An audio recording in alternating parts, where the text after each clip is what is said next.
الحمدللہ رب العالمین والصلاة والسلام علی رسولہ الامین ومن تبعہم بإحسان الی یوم الدین اما بعد قال اللہ تبارک و تعالی فی کلامہ المجید والفرقان الحمید اعوذ باللہ من الشیطان الرجیم بسم اللہ الرحمن الرحیم اذ قالت امرأة عمران رب انی نذرت لک ما فی بطنی محررا فتقبل منی انک انت السمیع العلیم۔ حامدہ چمکی نہ تھی انگلش سے جب بیگانہ تھی، اب ہے شمع انجمن پہلے چراغ خانہ تھی۔ آج کے مختصر سے درس کا عنوان ہے بیٹیوں کی بے راہ روی، اسباب اور اس کا علاج۔ بیٹیاں گھروں کی زینت ہیں، دل کا چین ہیں، گھر کا رونق ہیں اور آنکھوں کی نور ہیں، جگر کا ٹکڑا اور عزت و آبرو کی محافظ ہیں۔ مگر یہی بیٹیاں آج کل مسئلہ بنی ہوئی ہیں۔ سینکڑوں نہیں بلکہ ہزاروں، اور ہزاروں نہیں بلکہ ایک اندازے کے مطابق لاکھوں بیٹیاں ایسی ہیں جو غیروں کے حبال عقد میں آ چکی ہیں، جو انتہائی افسوس اور شرمندگی کی بات ہے۔ اپنے مذہب کو چھوڑ کر کے دیگر مذاہب میں نکاح کرنا یہ شرعی اعتبار سے بھی ناپسندیدہ ہے اور قومی سلامتی کے اعتبار سے بھی صحیح نہیں ہے۔ قومی سلامتی کے اعتبار سے اس اعتبار سے صحیح نہیں ہے، اس وجہ سے صحیح نہیں ہے کہ اس سے جان و مال کا نقصان ہوتا ہے، فسادات بھڑک جاتے ہیں، نسلیں برباد ہوتی ہیں، لاکھوں کروڑوں اربوں کے املاک تباہ و برباد ہو جاتے ہیں۔ تو قومی سلامتی کے لیے بھی یہ چیز خطرہ ہے، اور قومی سلامتی کے علاوہ شرعی اعتبار سے بھی دیگر مذاہب کی لڑکیوں سے یا دیگر مذہب کے لڑکوں سے شادی کرنا درست نہیں ہے۔ قرآن مجید میں اللہ تبارک و تعالیٰ نے فرمایا لا تنکحوا المشرکات حتی یؤمنن ولأمة مؤمنة خیر من مشرکۃ ولو اعجبتکم۔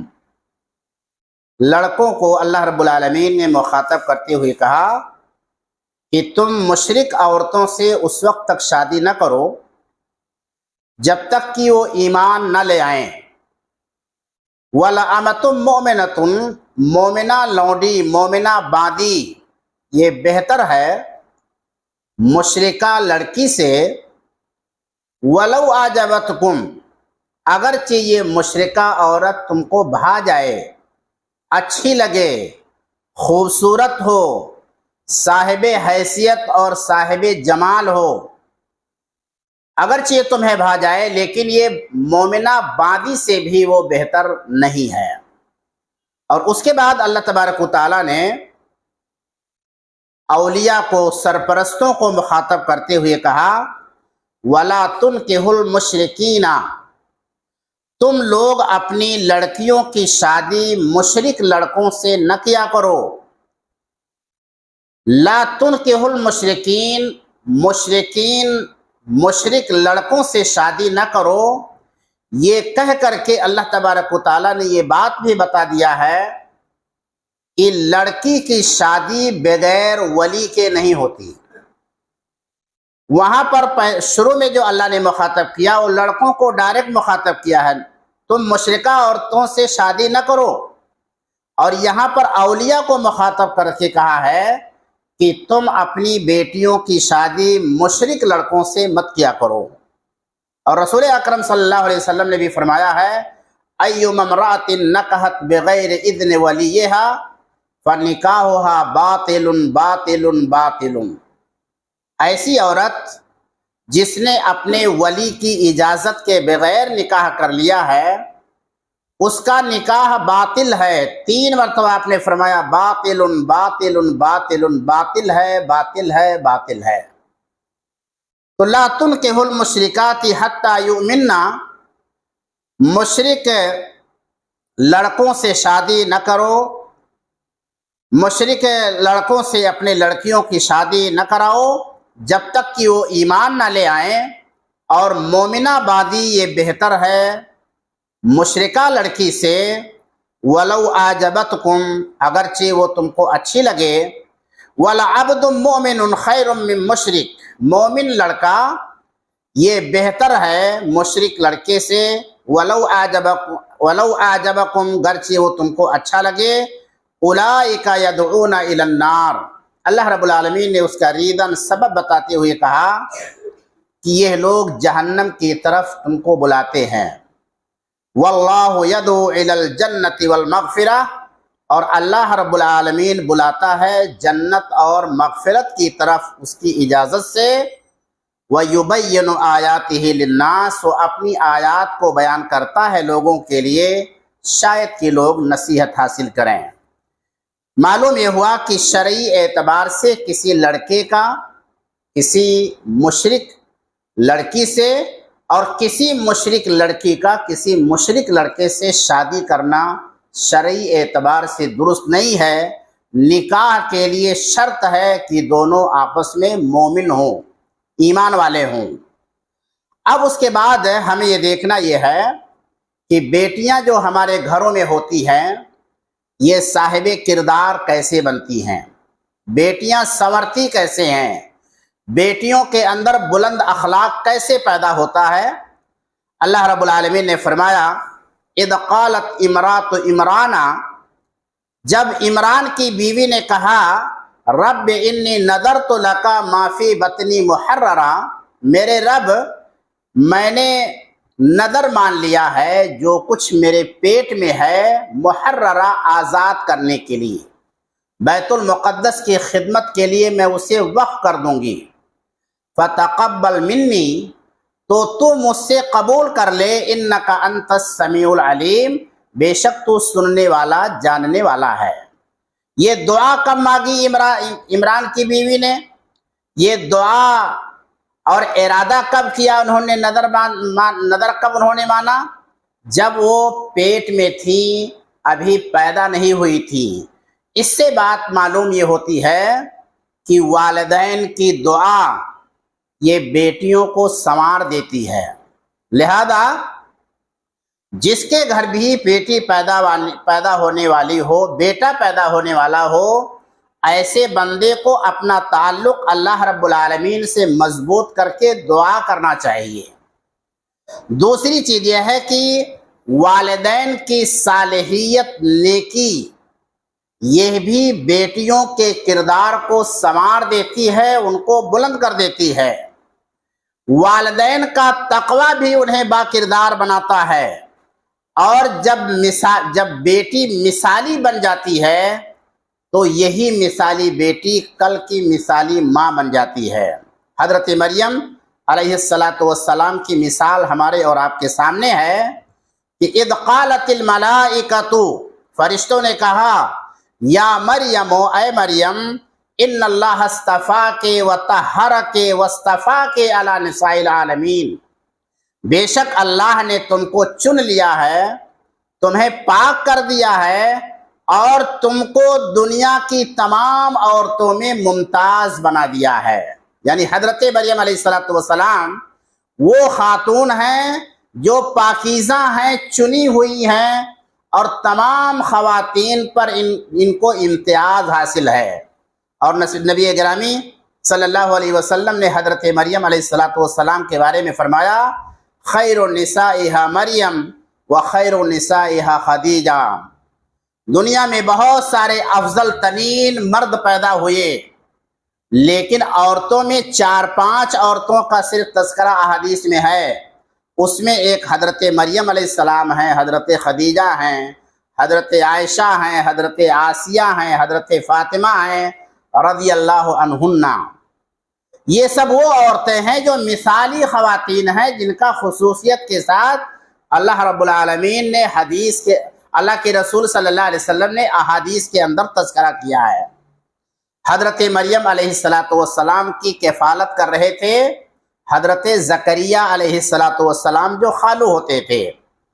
حضرت زکریہ علیہ السلام جب محراب میں جاتے جہاں پر حضرت مریم علیہ السلام تھی، وَكَفَّلَهَا زکریہ علیہ السلام نے ان کی کفالت کیا۔ کلما دخل علیہا زکریہ المحراب، جب محراب میں یعنی جہاں پر حضرت مریم علیہ السلام تھی بیت المقدس میں، جب داخل ہوتے وجد عندہا رزقا، ان کے پاس روزی پاتے۔ روزی کا مطلب یہ ہے کہ اگر گرمی کا موسم ہوتا تھا تو سردی میں پیدا ہونے والے تمام پھل ان کے ہاں موجود ہوتے تھے، اور اگر سردی کا موسم ہوتا تھا تو گرمی میں پیدا ہونے والے تمام پھل ان کے ہاں پائے جاتے تھے۔ یہ منظر جب دیکھا تو حضرت زکریہ علیہ السلام نے کہا، یا مریم ان لک ھذا، اے مریم یہ پھل کہاں سے آیا تمہارے پاس؟ خاموش نہیں رہے، پوچھا کہاں سے پھل یہ آیا؟ قالت هو من عند اللہ، کہا یہ اللہ رب العالمین کے پاس سے پھل آتا ہے۔ ان اللہ یرزق من یشاء بغیر حساب، اللہ جس کو چاہتا ہے بے حساب روزی دیتا ہے، بے حساب جس کو چاہتا ہے روزی دیتا ہے۔ یہ منظر جب حضرت زکریہ علیہ السلام نے دیکھا، بڑھاپے کی عمر میں تھے، ان کی بیوی بانجھ تھی، یعنی خود ان کے اندر فطری طور پر بچہ پیدا کرنے کی صلاحیت نہیں تھی، اور ان کی بیوی بانجھ ہو چکی تھی، اس کے اندر بھی صلاحیت نہیں تھی۔ لیکن حضرت زکریہ علیہ السلام نے یہ سوچا کہ جب اللہ رب العالمین بے موسم کا پھل یہاں پر مہیا کر سکتا ہے تو بغیر اسباب کے اولاد کیوں نہیں پیدا کر سکتا؟ چنانچہ انہوں نے کہا، حب لی من لدنک ولیہ، اے اللہ تو مجھے اپنے پاس سے ایک سرپرست، ایک وارث پیدا فرما دے۔ اور اس کے بعد اللہ رب العالمین نے حضرت زکریہ علیہ السلام کو حضرت یحییٰ علیہ السلام کی شکل میں ایک بیٹا عنایت فرمایا۔ اور یہ حضرت مریم علیہ السلام اور حضرت عیسیٰ علیہ السلام یہ دو ایسے لوگ ہیں اس دنیا کے اندر کہ کوئی بھی بچہ جب اس دنیا کے اندر پیدا ہوتا ہے تو اسے شیطان کچوکے لگاتا ہے، اس پر بچہ وہ چیختا ہے، چلاتا ہے، روتا ہے پیدا ہوتے ہی۔ لیکن حضرت مریم علیہ السلام اور حضرت عیسیٰ علیہ السلام شیطان کے اس نزغہ سے، اس کچوکے سے محفوظ ہیں۔ یہ اللہ رب العالمین کی خاص عنایت ہے۔ میرے بھائیوں، بیٹیوں سے والدین کا بڑا جذباتی تعلق ہوتا ہے، بہت جذباتی تعلق ہوتا ہے۔ ایک بیٹی اگر گھر میں ہے، باپ جب گھر میں داخل ہوتا ہے تو اس بیٹی کا کیا کردار ہوتا ہے؟ ہنستے مسکراتے وہ اپنے والد سے ملتی ہے، پانی پیش کرتی ہے، اور بڑی محبت ایک باپ یا والدین اس سے کرتے ہیں۔ نبی گرامی صلی اللہ علیہ وسلم کا بھی ایسے ہی تعلق حضرت فاطمہ رضی اللہ تعالی عنہا سے تھا۔ فرمایا نبی اکرم صلی اللہ علیہ وسلم نے، فَإِنَّمَا هِيَ بِضْعَةٌ مِّنِّي، یہ فاطمہ میرے جگر کا ٹکڑا ہے، یہ فاطمہ میرے بدن کا حصہ ہے، میرے وجود کا حصہ ہے۔ مَن يُرِيبُنِي مَا أَرَابَهَا وَيُؤْذِينِي مَا آذَاهَا، جس نے فاطمہ کو سکھ پہنچایا اس نے مجھے سکھ پہنچایا، جس نے فاطمہ کو تکلیف پہنچائی اس نے مجھے تکلیف پہنچائی۔ یعنی میرا سکھ فاطمہ کا سکھ ہے اور میرا دکھ فاطمہ کا دکھ ہے۔ یہ رسول اکرم صلی اللہ علیہ وسلم نے حضرت فاطمہ رضی اللہ تعالی عنہا کے تعلق سے کہا۔ وجہ اس کی یہ تھی کہ حضرت فاطمہ رضی اللہ تعالی عنہا، ان کے علاوہ 3 بہنیں تھیں، لیکن فاطمہ رضی اللہ تعالی عنہا یہ رسول اکرم صلی اللہ علیہ وسلم سے مشابہ تھی۔ جب حضرت فاطمہ رضی اللہ تعالی عنہا اپنے گھر سے آتے تھے، اللہ کے نبی ان کے استقبال میں کھڑے ہو جاتے، تہجد کے لیے ان کو رات میں جگانے کے لیے جاتے تھے۔ اور جو تعلق رسول اکرم صلی اللہ علیہ وسلم کا حضرت فاطمہ کے تعلق تھا، یہ جذباتی تعلق ہر والدین کا اپنی بیٹیوں کے تعلق سے ہوتا ہے، اور کیوں نہ ہو۔ کہ بیٹیاں جنت کا ٹکٹ ہے، جنت میں جانے کا ذریعہ ہیں، جنت میں جانے کا سبب ہیں۔ نبی اکرم صلی اللہ علیہ وسلم نے فرمایا من ابتلی من هذه البنات کن سترا من النار، بیٹیاں آزمائش ہے۔ آزمائش اس اعتبار سے ہے کہ جتنی حفاظت ایک والد کو، ایک والدہ کو بیٹی کے تعلق سے کرنی پڑتی ہے، بیٹوں کے تعلق سے وہ حفاظت نہیں کرنی پڑتی۔ بچی چھوٹی ہے، چھوٹی سے ذرا سی بڑی ہوئی، اس کو اسکول جانا ہے، ساتھ میں کسی کو جانا چاہیے، اسکول سے آنا ہے، ساتھ میں کسی کو جانا چاہیے، اس کو کسی ضرورت کے تحت جانا ہے، بھائی بہن، بھائی یا والد یا والدہ کسی کو ساتھ میں جائے، اور یہ معاملہ زندگی بھر رہتا ہے جب تک والدین اپنی آنکھیں بند نہیں کر لیتے ہیں۔ تو بہرحال والدین، بچیوں کے تعلق سے والدین کے جو تعلقات ہوتے ہیں وہ انتہائی جذباتی ہوتے ہیں، اس لیے کہ بیٹیاں جنت میں جانے کا سبب ہے۔ اور نبی اکرم صلی اللہ علیہ وسلم نے فرمایا کہ جو شخص ان بیٹیوں کے ذریعہ آزمایا گیا تو یہ بیٹیاں کل جہنم کے راستے کا آڑ بن جائیں گی، یعنی اپنے والدین کو جہنم میں جانے سے بچا لیں گی یہ بیٹیاں۔ یہ جو حفاظت کرتے ہیں، اسی بنیاد پر یہ اس صلہ کی بھی رسول اکرم صلی اللہ علیہ وسلم نے بشارت دی ہے۔ مگر افسوس یہ ہے کہ یہی بیٹیاں آج رسوائی کا سامان بنتی جا رہی ہیں، نار جہنم کا ذریعہ ہیں۔ سوال یہ پیدا ہوتا ہے کہ اس کے اسباب کیا ہیں، وجوہات کیا ہیں؟ اس کا پہلا سبب یہ ہے کہ یہ جو دور، جس دور میں ہم اور آپ جی رہے ہیں، یہ بالکل قیامت کے قریب کا دور ہے، اور قیامت کے قریب کا جو دور ہوگا وہ بغاوت کا دور ہوگا، عورتوں کے بغاوت کا دور ہوگا۔ رسولوں کے، فرشتوں کے سردار حضرت جبریل علیہ السلام، رسولوں کے سردار جناب محمد رسول اللہ صلی اللہ علیہ وسلم کے پاس تشریف لائے۔ بہت سارے سوالات کی حدیث جبریل، لمبی حدیث ہے، مشہور روایت ہے، اس میں انہوں نے، حضرت جبریل علیہ السلام نے رسول اکرم صلی اللہ علیہ وسلم سے پوچھا متی الساعہ، اے محمد صلی اللہ علیہ وسلم یہ بتائیے قیامت کب آئے گی؟ اللہ کے نبی صلی اللہ علیہ وسلم نے فرمایا کہ مل مسئول عنہا بعالم من السائل، جس سے پوچھا گیا ہے اس سے زیادہ تو سوال پوچھنے والا جانتا ہے۔ یعنی جس طرح سے تمہیں قیامت کب آئے گی اس کی خبر نہیں ہے، ویسے مجھے بھی قیامت کے آنے کی خبر نہیں ہے۔ البتہ اس روایت کے اندر قیامت کی کچھ نشانیاں بتائی گئی ہیں، اور ان نشانیوں میں سے ایک نشانی ہے ان تلد الامۃ ربتہا، باندی یہ اپنی مالکن کو جنے گی۔ اس کے بہت سارے معنی شارحین حدیث نے بیان کیے ہیں، لیکن اس میں سے ایک معنی یہ بیان کیا ہے کہ جس ماں کے پیٹ سے بچی پیدا ہوگی، یہی بچی جب بڑی ہو جائے گی تو اپنی ماں کے ساتھ ایسا سلوک کرے گی جیسے ایک مالکن اپنی نوکرانی کے ساتھ سلوک کرتی ہے۔ تو یہ ماں جس کی جو اپنی بیٹی کے تعلق سے بڑی ہمدرد ہوتی ہے، مگر بیٹی اگر ماں کے ساتھ لونڈی جیسا سلوک کرے تو بتائیے کہ اس ماں کے اوپر کیا گزرے گی، اور قرب قیامت میں یہ ہوگا اور یہ ہو رہا ہے۔ تو پہلا سبب اس کا یہ ہے کہ قرب قیامت، قیامت کے قریب کے جو ایام ہوں گے وہ بیٹیوں کے بغاوت کے دن ہیں، اس لیے تربیت پر توجہ کی زیادہ ضرورت ہے۔ دوسری چیز ہے اختلاط۔ اختلاط کا مطلب یہ ہے کہ مرد اور عورت کے درمیان اللہ رب العالمین نے ایک فاصلہ طے کیا ہے، دونوں کو دور دور رہنا چاہیے۔ جو محرمات رشتے ہیں جن کا بیان قرآن مجید میں ہے، جن کی تعداد تقریباً 15-17 تک پہنچتی ہے، ان رشتوں کو چھوڑ کر کے باقی جتنے رشتے ہیں اس میں مرد اور عورت کو دور دور رہنا چاہیے۔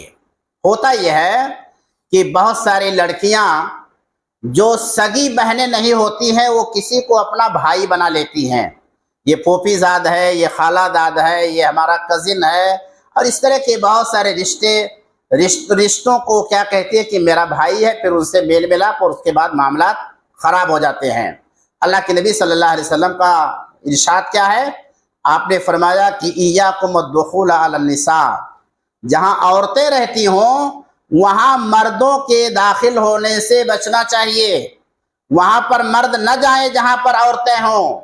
فقال رجل من الانصار، تو انصار میں سے، انصاری صحابہ میں سے ایک صحابی رسول نے کہا یا رسول اللہ افرأیت الحموا، دیور کے بارے میں آپ کا کیا خیال ہے؟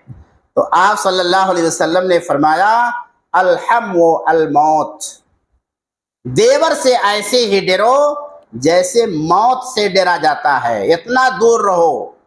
مگر سماج اور معاشرے کا جائزہ لیجئے تھوڑا سا، دیور اور بھابھی کا رشتہ سب سے زیادہ کلوز رشتہ مانا جاتا ہے، ایک دوسرے سے مذاق کرتے ہیں، اور مذاق بھی سطحی انداز کے مذاق ہوتے ہیں۔ جیجا اور سالی کا مذاق آپ دیکھ لیں، بے تکے انداز کے مذاق ہوتے ہیں۔ داماد کا گھروں میں بے تحاشا آنا جانا، کوئی پردے کا لحاظ نہیں۔ مطلقہ اور اسی طرح سے مخلعہ خواتین سے ہمدردی کے نام اس کی عزت و عصمت کا سودا کر بیٹھتے ہیں۔ اسکولوں میں آپ دیکھیں، اسکولوں اور کالجز میں دیکھ لیجئے، طلبہ اور طالبات ایک ساتھ بے تکلف گفتگو کرتے ہیں۔ آفس اور کمپنیوں میں ملازمت کے نام پر ایک دوسرے سے ایسا کلوز ہو جاتے ہیں کہ ساری بے حیائی اور بے شرمی کی ساری حدوں کو پار کر جاتے ہیں۔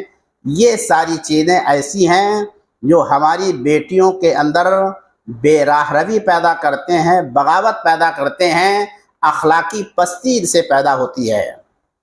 تیسری چیز یہ ہے کہ خلوت کا مطلب یہ ہے کہ اجنبی مرد اور اجنبی عورتیں تنہائی میں کسی مرد کے ساتھ نہ ہوں۔ ایک مرد ہو، ایک عورت ہو، دونوں ایک جگہ اکٹھا ہونے کی کوشش ہرگز نہ کریں۔ کیوں نہ اکٹھا کریں؟ کیوں نہ اکٹھا ہوں؟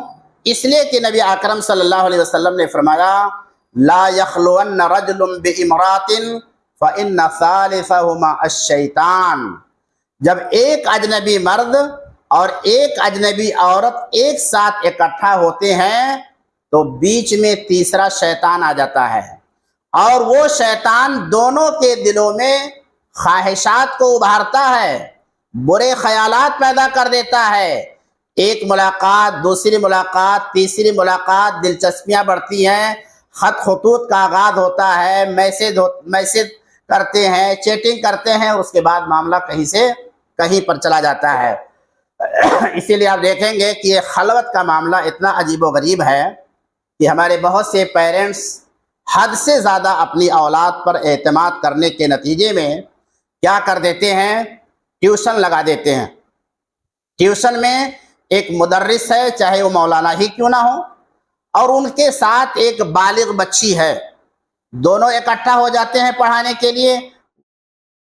یہ شرعی طور سے غلط ہے، یہاں تک کہ کسی کہنے والے نے کہا ہے کہ تعلیم دینے والا، پڑھانے والا اگر وقت کا بزرگ حسن بصری ہو اور تعلیم حاصل کرنے والی وقت کی ولیہ رابعہ بصری رحمہ اللہ ہوں، اور جس چیز کی تعلیم دی جا رہی ہو وہ سب سے اونچی کتاب اللہ کی کتاب قرآن مجید پڑھائی جا رہی ہو، تو بھی یہ خلوت میں درست نہیں ہے، جائز نہیں ہے۔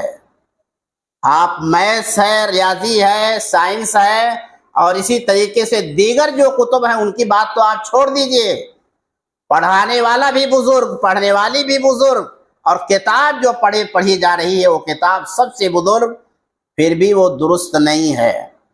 کیوں نہیں درست ہے؟ فَإِنَّ ثَالِثَهُمَا الشَّيْطَانُ، ان دونوں کے درمیان تیسرا جو آئے گا وہ شیطان آئے گا، جو دونوں کے دلوں میں طرح طرح کے خیالات پیدا کر دے گا۔ لہذا ایسے تمام مواقع جہاں پر تنہائی کے مواقع آئیں تھوڑا سا انتظار کر لیں، رک جائیں. مثال کے طور پر بلڈنگ پہ جانا ہے، 7ویں 8ویں مالے پر جانا ہے، لفٹ آئی، اس میں لڑکی ایک ہے، عورت ہے، رک جائیں یا کسی کا انتظار کر لیں. اس کے بعد تنہائی میں اگر پڑیں گے تیسرا شیطان اپنا کام کرنا شروع کر دے گا. چوتھا سبب تربیت کا فقدان ہے. ہمارا جو گھر ہے اس میں اسلامی ماحول نہیں پایا جاتا. اسلامی ماحول کیا ہے گھروں کا؟ تربیت کس انداز کی ہونی چاہیے؟ رسول اکرم صلی اللہ علیہ وسلم فرماتے ہیں مرو ابناءکم بالصلاۃ وہم ابناء سنین، اپنی اولاد کو نماز کا حکم دو جب وہ 7 سال کے ہو جائیں. وَضْرِبُوا، اور مارو، بِعَشْرِ سنین، جب وہ 10 سال کے ہو جائیں. یعنی 10 سال کے ہو جائیں اور نماز نہ پڑھیں تو اپنی اولاد کو مارو. المیہ یہ ہے کہ ہم خود ہی نہیں پہنچ پاتے ہیں. اب کیا اولاد کو یہ حکم دے دیا جائے کہ ابو نہ آئے تو ان کی پٹائی کی جائے؟ وہ تو 10 سال سے زیادہ کے ہو گئے ہیں. یہ المیہ ہے، افسوسناک صورتحال ہے کہ جس باپ کی یہ ذمہ داری تھی کہ وہ باپ اپنی اولاد کو 7 سال کی عمر میں اس کی انگلی پکڑ کر کے مسجد میں لے کر کے آتا اور 10 سال کی عمر میں نماز پڑھنے کے لیے نہ آتا اس کو مارتا، وہ باپ خود ہی سو رہا ہے. بتائیے تربیت گھروں میں کہاں سے آئے گی؟ بچوں کے اندر اسلامی ماحول کیسے پیدا ہوگا؟ اور اس کے بعد اللہ کے نبی صلی اللہ علیہ وسلم فرماتے ہیں یہ بچہ جب 10 سال کا ہو جائے تو ان کے اندر دوسرے جذبات پیدا ہونا شروع ہو جاتے ہیں. لہذا بھائی بھائی ایک ساتھ نہ سوئیں، بھائی بہن ایک ساتھ نہ سوئیں، بہن بہن ایک ساتھ نہ سوئیں، بلکہ وہ فرقوا بین مضاجعہم، ان کے بستروں کو الگ کر دیا کرو، خوابگاہیں ان کی الگ کر دو، دور دور دراز سویا کریں تاکہ اس طرح کے احساسات ان کے اندر پیدا نہ ہونے پائیں. اور اس کے علاوہ ایک اور ہدایت گھروں کے تعلق سے اللہ تبارک و تعالیٰ نے سورہ نور میں دیا ہے یا ایھا الذین آمنوا لیستأذنکم الذین ملکت ایمانکم والذین لم یبلغوا الحلم منکم 3 مرات. اے ایمان والو، تمہارے گھروں میں داخل ہوتے وقت چاہیے کہ گھروں کی لونڈیاں تم سے اجازت طلب کریں، گھر کے نوکر نوکرانیاں جو گھروں میں ہیں وہ اجازت طلب کریں. اور ایسے بچے جو بچے ابھی بلوغت کی عمر کو نہیں پہنچے ہیں، بچے چھوٹے ہیں، ایسے بچے بھی 3 اوقات میں جب گھروں میں داخل، نابالغ بچوں کی بات ہو رہی ہے، نابالغ بچے اگر گھروں میں داخل ہو رہے ہیں تو 3 اوقات میں ضرور اجازت طلب کریں. کب کب؟ من قبل صلاۃ الفجر، فجر کی نماز سے پہلے. حین تضعون ثیابکم، جس وقت تم اپنے کپڑوں سے آزاد ہو جاتے ہو. اور ایسے ہی ظہر کی نماز کے بعد جس وقت آدمی قیلولہ کر رہا ہوتا ہے، ومن بعد صلاۃ العشاء، اور عشاء کی نماز کے بعد. یہ 3 اوقات ایسے ہیں جن اوقات میں اپنے گھروں کے بچوں کو بھی، نابالغ بچوں کو بھی بغیر اجازت لیے اندر نہیں آنا چاہیے. اب اگر یہ سارے ضابطے ہمارے اپنے گھروں کے اندر نہیں رہیں گے تو ہمارا گھر اسلامی گھر کیسے بنے گا؟ اسلامی ماحول ہمارے گھروں کے اندر کیسے پیدا ہوگا؟ آج تو ہمارے گھروں میں یہ ضابطے اپنی جگہ پر اعلیٰ، ان کا کوئی عطا پتہ ہی نہیں ہے. اس کے علاوہ اسی گھر میں گندی فلمیں دیکھی جاتی ہیں، فحش گانے سنے جاتے ہیں، بے حیائی کا ماحول پایا جاتا ہے. پھر جس گھر میں گندی فلمیں دیکھی جا رہی ہوں، فحش گانے سنے جا رہے ہوں، بے حیائی کا ماحول ہو، ایسے گھروں سے ہم امید رکھ سکتے ہیں کہ ہماری اولاد نیک بنے گی؟ کوئی سوال ہی نہیں ہے. جیسا ماحول پیدا کریں گے اسی طرح کی اولاد پیدا ہوگی اور وہی ہمارے لیے آنکھوں کا ٹھنڈک بنے گی، ورنہ بعد میں پھر پچھتانا پڑے گا. نبی اکرم جناب محمد رسول اللہ صلی اللہ علیہ وسلم کا حضرت فاطمہ رضی اللہ تعالی عنہ سے شدید قسم کا لگاؤ تھا، لیکن اس کے بعد بھی آپ صلی اللہ علیہ وسلم ہدایت دیتے تھے حضرت فاطمہ کو، اور ہدایت دیتے ہوئے کیا کہتے تھے؟ انقذی نفسک من النار. اے فاطمہ میری بیٹی، تو میری لخت جگر ہے، نور نظر ہے، میرے وجود کا حصہ ہے، لیکن اپنے آپ کو جہنم کی آگ سے بچا لے، اپنے آپ کو جہنم کی آگ سے بچا لے۔ لا املک من اللہ شیئا، میں اللہ کی پکڑ سے تمہیں بچا نہیں پاؤں گا۔ سلینی ما شئتی، دنیا میں جو مانگنا ہے مانگ لو، میں تمہیں دے دوں گا اگر میرے پاس استطاعت رہے گی، لیکن آخرت میں تمہاری کوئی مدد نہیں کر سکوں گا۔ یہ اللہ کے نبی صلی اللہ علیہ وسلم کا فرمان ہے اس بیٹی کے بارے میں جو بیٹی اللہ کے نبی کی نگاہ میں بے انتہا چہیتی تھی۔ سفر سے جب آپ آتے تھے پہلے مسجد جاتے اور مسجد میں جا کر کے 2 رکعت نماز پڑھتے، گھر والوں کو اطلاع کرتے کہ میں آ گیا ہوں، اور اس کے بعد اپنی بیٹی فاطمہ کے گھر پہ جاتے، ان سے ملاقات کرتے، پھر اپنے گھر کو جاتے تھے۔ اتنی چاہت اللہ کے نبی صلی اللہ علیہ وسلم کو اپنی بیٹی سے تھی، پھر بھی آپ فرما رہے ہیں انقذی نفسک من النار، میری بیٹی، میری چہیتی بیٹی، اپنے آپ کو جہنم کی آگ سے بچا لو۔ میرے بھائیوں، ایک بات اور یاد رکھنا چاہیے، وہ یہ ہے کہ عورت کی حفاظت میں 2 بنیادی خوبیوں کا پیدا ہونا ضروری ہے۔ ایک چیز تو یہ ہے کہ مرد کے اندر غیرت ہو، مرد کے اندر غیرت ہونی چاہیے۔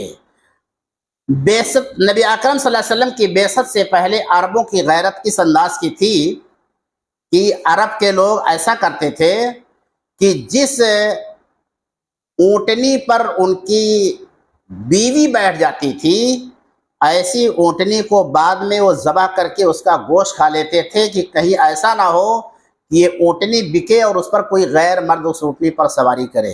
اس درجے کی غیرت ان کے یہاں پائی جاتی تھی، اور یہی غیرت یہ عورت کی حفاظت کا ذریعہ بنتی ہے۔ مگر آج معاشرے کو ہم دیکھیں کہ بے غیرتی کا حال یہ ہے کہ ہمارے گھر کی عورت بے پردہ ہو کر کے شاپنگ کرتی ہیں اور ایسے ہی گھومتی ہیں غیر مردوں کے ساتھ، اور مرد اتنا بے غیرت ہو چکا ہے کہ وہ اس کی پرواہ نہیں کرتا ہے، پرواہ نہیں کرتے۔ بلکہ بعض مردوں کا حال تو یہ ہے کہ اپنی بیوی کو دکان میں لے کر کے جاتے ہیں اور سارا مول بھاؤ وہ کرتی ہے، صرف اپنا کریڈٹ کارڈ کے طور پر وہ مرد استعمال ہوتا ہے، باقی اس کی کوئی حیثیت نہیں رہ جاتی ہے۔ یہ سارا کام مردوں کا ہے، یہ خواتین کا نہیں ہے۔ خواتین کو بہت مجبوری کی صورت میں گھروں سے نکلنے کی اجازت ہے، عام حالات میں انہیں گھروں میں رہنا ان کے لیے لازمی ہے۔ اللہ کے نبی صلی اللہ علیہ وسلم نے فرمایا کہ ثلاثۃ لا يدخلون الجنہ، 3 لوگ ایسے ہیں جو جنت میں داخل نہیں ہو سکتے۔ ایک اس میں اپنے والدین کا نافرمان ہے، دوسرا ہے دیوس۔ دیوس کا مطلب یہ ہے کہ کسی مرد کے گھر کی بہن بیٹی غلط حرکتیں کرتی ہو، بے حیائی کے کام انجام دیتی ہو، بے شرمی کا مظاہرہ کرتی ہو، اور اس مرد کی غیرت میں ذرا سا بھی جو اس کی غیرت جو ہے اس کو آواز نہ دے رہی ہو، ایسے آدمی کو دیوس کہا گیا ہے، اور یہ دیوس جنت میں داخل ہوگا۔ اور تیسرا اللہ کے نبی صلی اللہ علیہ وسلم نے فرمایا کہ ایسی عورت جو مردوں کا لباس پہنتی ہے، مردوں کی شکل و صورت اپناتی ہے۔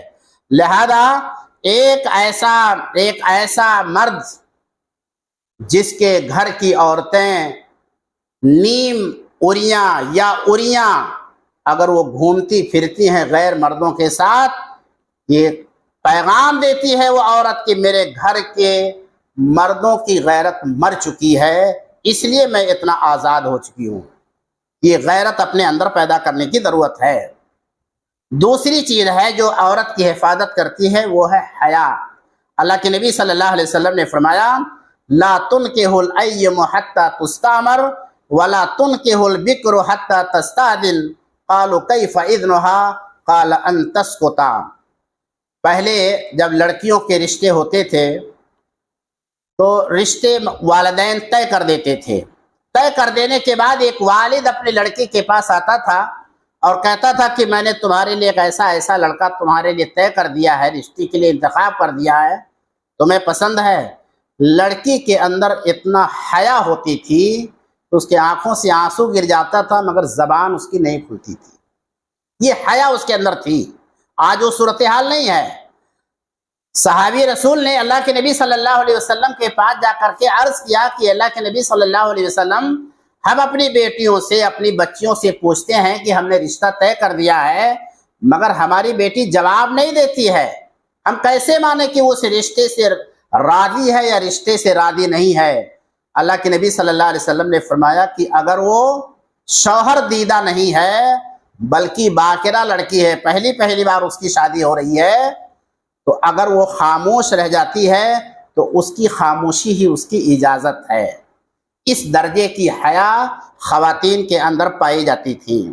آج کتنی ایسی لڑکیاں ہیں جو اس ماحول میں رہ کر کے بے حیا بن چکی ہیں اور ماں باپ کے سامنے باقاعدہ بڑے دھڑلے کے ساتھ کہتی ہیں میں شادی کروں گی تو اسی لڑکے سے کروں گی، چاہے اور اگر آپ شادی نہیں کریں گے تو میں زہر کھا کر کے مر جاؤں گی، مگر اس کے بغیر میں دنیا کے اندر نہیں رہ سکتی۔ یہ حیا کا خاتمہ ہے، یہ حیا کے ختم ہو جانے کی نشانی ہے، حیا کے ختم ہو جانے کی علامت ہے۔ جبکہ اللہ کے نبی جناب محمد رسول اللہ صلی اللہ علیہ وسلم نے بغیر ولی کی مرضی کے لڑکی کے ہر نکاح کو باطل قرار دیا ہے۔ ابھی میں نے روایت پڑھی کہ اللہ کے نبی نے فرمایا لا نکاح الا بولی، بغیر ولی کے نکاح ہوتا ہی نہیں ہے۔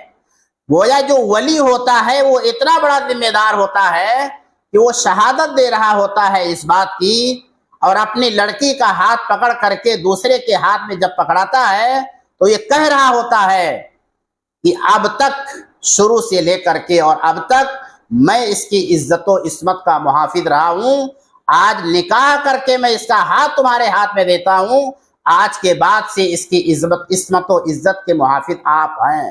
یہ ولی کا کردار ہوتا ہے، یہ ولی کی شہادت ہوتی ہے، یہ ولی کی ذمہ داری یہ ہوتی ہے۔ اور ایک اور چیز ہے، وہ یہ ہے کہ رشتے کے انتخاب میں ہم غلطی کرتے ہیں۔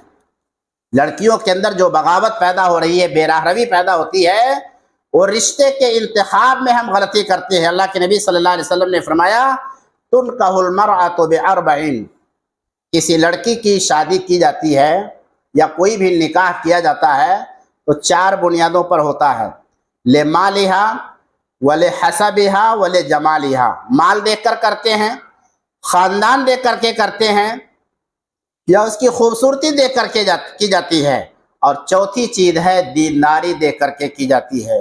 اللہ کے نبی صلی اللہ علیہ وسلم نے فرمایا کہ تم دیندار لڑکی سے نکاح کرو، فاظفر بذات الدین تربت یداک، دیندار لڑکی سے شادی کر کے کامیابی حاصل کرو، تمہارے ہاتھ خاک آلود ہوں۔ مگر آج رشتوں کے انتخاب میں شکل و صورت دیکھ لیتے ہیں، چاہے کردار بالکل صحیح نہ ہو، مالداری دیکھ لی جاتی ہے اس لیے کہ دنیا بھر کا جہیز ملے گا۔ نتیجہ یہ ہوتا ہے کہ جب زیادہ جہیز لے کر کے ایک لڑکی گھر میں آتی ہے تو نہ ساس سسر کی قدر کرنے والی ہوتی ہے، نہ اپنے شوہر کی قدر کرتی ہے۔ نتیجہ یہ ہوتا ہے کہ پورے گھر کا ماحول خراب ہو جاتا ہے۔ اور اللہ کے نبی جناب محمد رسول اللہ صلی اللہ علیہ وسلم کا ارشاد تھا کہ اذا اتاکم من ترضون خلقہ ودینہ، جب تمہارے پاس ایسا رشتہ آئے جس رشتے کے اخلاق سے، اس کے دین سے تم راضی ہو جاؤ، فنکحو ہو، تو نکاح کر دیا کرو۔ اخلاق اس کا دیکھو، اس کا دین دیکھو۔ اگر ایسا نہیں کرو گے تو پھر دنیا کے اندر فساد پیدا ہوگا۔ مگر صورتحال یہ ہے کہ بہت سارے لوگ صورت دیکھ کر کے لو میرج کر لیتے ہیں، اور یہ رشتہ اتنا سماج کے اندر مشہور ہو جاتا ہے کہ اسی کے پیٹ سے پیدا ہونے والا بچہ کہتا ہے کہ میری ماں کا جو نکاح ہوا تھا وہ لو میرج ہوا تھا۔ وہ بچہ خود کہتا ہے جو اسی کے پیٹ سے پیدا ہوتا ہے۔ جب بنیاد ہی پاکیزہ نہیں ہے تو پھر بتائیے کہ اولاد کہاں سے پاکیزہ پیدا ہوگی؟ یہ ساری چیزیں غور کرنے کی ضرورت ہے۔ ایک اور چیز ہے، اور وہ یہ ہے کہ آج ہمارے گھروں کی عورتوں نے اپنا لائف سٹائل چینج کر دیا ہے۔ گھروں میں سادگی کا مزاج ہے اور گھر سے باہر فل میک اپ۔ یہ دونوں چیزیں غلط ہیں، یہ دونوں چیزیں غلط ہیں۔ گھر کے باہر اگر ضرورت کے تحت نکلنا ہے، انتہائی سادگی کے ساتھ نکالنا چاہیے۔ بازار اور شادی فنکشن تو دور کی بات، اگر ایک عورت مسجد میں آتی ہے اور خوشبو لگا کر کے آتی ہے تو جب تک وہ غسل نہیں کر لیتی ہے اللہ اس کی نماز کو قبول نہیں کرتا ہے۔ حضرت ابو ہریرہ رضی اللہ تعالیٰ عنہ کہتے ہیں کہ میں راستے میں بیٹھا تھا، ایک عورت سامنے سے گزری تو میں نے اس عورت سے کہا این تریدین یا امۃ الجبار، اے اللہ کی بندی یہ بتا تیرا ارادہ کہاں ہے جانے کا؟ کہا مسجد جا رہی ہوں۔ کہا اس طرح سے خوشبو لگا کر کے؟ کہا ہاں مسجد جا رہی ہوں نماز پڑھنے کے لیے۔ حضرت ابو ہریرہ رضی اللہ تعالی عنہ نے فرمایا کہ ایوم امرأۃ خرجت متطیبۃ ترید المسجد، ایسی عورت جو خوشبو لگا کر کے مسجد آتی ہے، لم یقبل اللہ صلاۃ، اللہ رب العالمین اس کی نماز کو قبول نہیں کرتا، حتی تغتسل، جب تک کہ وہ غسل نہ کر لے۔ جب تک وہ غسل نہیں کر لیتی ہے اللہ اس کی نماز کو قبول نہیں کرتا ہے۔ آج نتیجہ یہ ہے کہ ہمارے گھروں کی جو خواتین ہیں ان کا لائف سٹائل، طرز زندگی چینج ہو چکا ہے۔ گھروں میں پورے بناؤ سگار کے ساتھ اپنے شوہر کے ساتھ رہنا چاہیے، لیکن گھر میں صورتحال الگ ہے، اور باہر شادی فنکشن بازار میں یا دیگر تقریبات میں اگر جانا ہو تو اس کا انداز الگ ہوتا ہے۔ یہ بھی جو ہے بغاوت کے اسباب میں سے ایک بڑا اہم بغت ہے، بہت اہم سبب ہے۔ سوال یہ پیدا ہوتا ہے کہ اس کا حل کیا ہے، علاج کیا ہے؟ پہلا اس کا علاج تو یہ ہے کہ جتنے بھی مرد ہیں وہ ہر بہن اور ہر بیٹی کو اپنی بہن اور اپنی بیٹی کی نظر سے دیکھیں، یعنی اس خاتون کے تعلق سے وہ ذہن ہو ہمارا کہ یہ ہماری بہن ہے، ہماری بیٹی ہے۔ اللہ کے نبی صلی اللہ علیہ وسلم کے پاس ایک نوجوان آتا ہے اور اس نے کہا اللہ کے نبی صلی اللہ علیہ وسلم میں نے اسلام قبول کر لیا ہے، لیکن آپ مجھے ایک جرم کی اجازت دے دیجئے، مجھے زنا کرنے کی اجازت دے دیجئے۔ ظاہر ہے کہ ہم اور آپ اور غصے میں ہوتے تو پہلے تو اس کو دو تھپڑ رسید کرتے، اس کے بعد بات کرتے، مگر رسول اکرم صلی اللہ علیہ وسلم جذبات کو سمجھنے والے نباز تھے۔ آپ صلی اللہ علیہ وسلم نے اس کو اپنے قریب بلایا، بٹھایا، اور بٹھانے کے بعد کہا اتحبہ لامک، اے نوجوان یہ بتا جس کام کی تو مجھ سے اجازت طلب کر رہا ہے کیا تو اسے اپنی ماں کے لیے پسند کرے گا؟ اس نے کہا نہیں۔ کہا اپنی بیٹی کے لیے پسند کرے گا؟ کہا نہیں۔ اتحبہ لاختک، کیا تم اس کو اپنی بہن کے لیے پسند کرو گے؟ کہا نہیں۔ کہا پھوپھی اور خالہ کے لیے؟ کہا اللہ کے نبی کس کے لیے پسند نہیں کروں، کسی کے لیے پسند نہیں کروں گا۔ تو آپ نے فرمایا کہ جس جرم کی تم مجھ سے اجازت طلب کر رہے ہو، اور وہ اجازت اگر تمہیں مل جائے، زنا کرنے کی اجازت مل جائے، تو جس کے ساتھ تم زنا کرو گی وہ یا تو کسی کی ماں ہوگی، کسی کی بہن ہوگی، کسی کی بیٹی ہوگی، کسی کی پھوپھی ہوگی، کسی کی خالہ ہوگی۔ اس کے بعد اللہ کے نبی صلی اللہ علیہ وسلم نے اپنا ہاتھ اس کے سر پہ رکھا، اور سر پر ہاتھ رکھنے کے بعد فرمایا اللہم اغفر ذنبہ، اے اللہ اس نوجوان کے گناہ کو معاف فرما دے، وطہر قلبہ، اور اس کے دل کو صاف ستھرا کر دے، وحسن فرجہ، اور اس کے شرمگاہ کی حفاظت فرما۔ یہ دعا اللہ کے نبی صلی اللہ علیہ وسلم کرتے ہیں۔ اس کے بعد اس نوجوان کا بیان ہے کہ میری نگاہ کسی غیر محرم کی طرف اٹھ کر کے کبھی نہیں دیکھی ہے، میں نے کبھی گناہ کی طرف توجہ نہیں کیا، دیکھا نہیں۔ اور اس حوالے سے امام شافعی رحمہ اللہ کا یہ قول یاد رکھنا چاہیے کہ الزنا دین، زنا ایک قرض ہے۔ جب بندہ یہ قرض کسی سے لے لیتا ہے تو اس کی ادائیگی اس کے گھر والوں سے کی جاتی ہے، لہذا وہ نسلیں تباہ و برباد ہوتی ہیں، زناکاری کا اڈا بن جاتی ہیں جو لوگ بدکاری کے پیشے کو اپنا لیتے ہیں یا بدکاری کرتے ہیں۔ دوسرا علاج یہ ہے کہ بچے اور بچیوں کا نکاح جلدی کریں۔ سیٹل ہونے کے انتظار میں ہم اس میں بڑی تاخیر کرتے ہیں۔ لڑکی 18-19 سال کی ہو جائے، 20 سال کی ہو جائے، لڑکا 21-22 سال کا ہو جائے، اسے نکاح کے بندھن میں باندھ دینا چاہیے جتنا جلد ممکن ہو۔